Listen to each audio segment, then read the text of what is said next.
basically just going to give you just a brief rundown of what the World Cup meant to South Africa. And then I think it's best maybe if you then ask me questions, because then I'll know exactly what you want to know, and then I can answer it as best as I can. I think we'll be better that way. Okay, so the World Cup.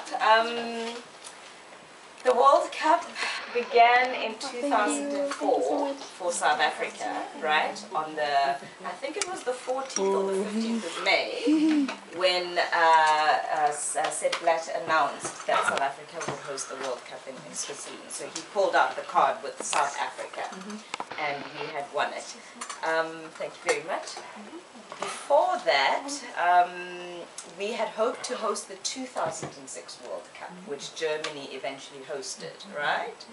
But due to technicalities, somebody decided not to vote at the voting process, and we missed that World Cup by 1 vote, okay? So and then it went to Germany.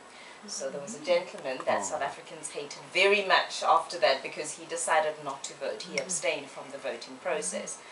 And South Africans were cursing and saying all sorts of things and so on. But I think it was a blessing in disguise, because we were not ready. We wouldn't have been ready to host it in 2006, I don't think, and so on. So we needed the extra 4 years.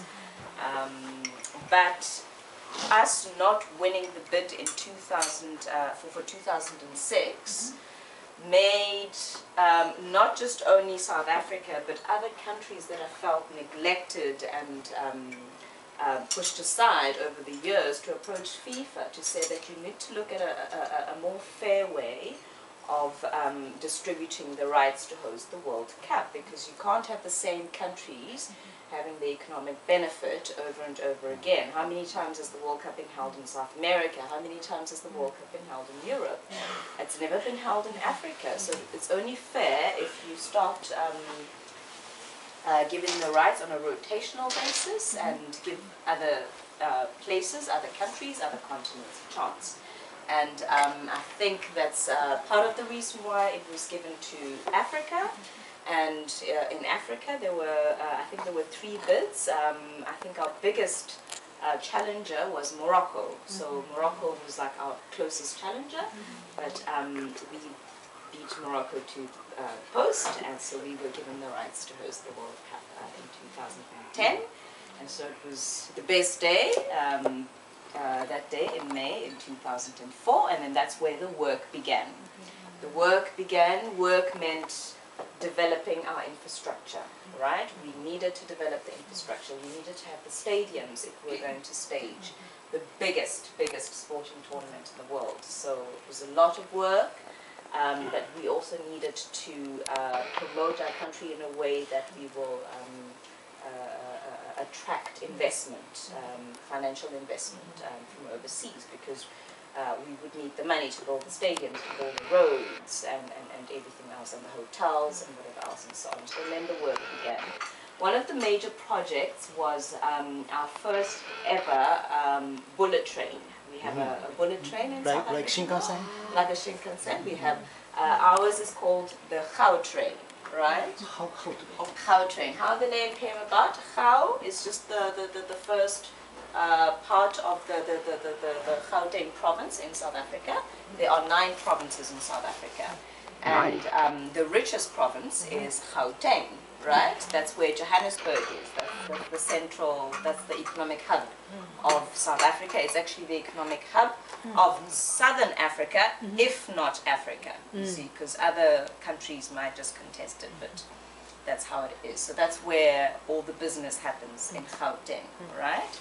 Gauteng basically means the place of gold, right? As many of you might know, South Africa is the world's biggest gold producer, right? And the first gold in South Africa was found in Johannesburg back in 1886, right? Johannesburg, an area called the Witwatersrand. Witwatersrand, it's practically an Afrikaans word for white waters rand, right? So they found gold on the riverbanks there, and then that's when we had the biggest European immigration, people coming from Europe to come and work in those gold mines and earn lots of money. So that's where the name comes from, Gauteng, right? It means a place of gold. And Gautrain means how is yes, and the train, right? So they started building this Gautrain, right?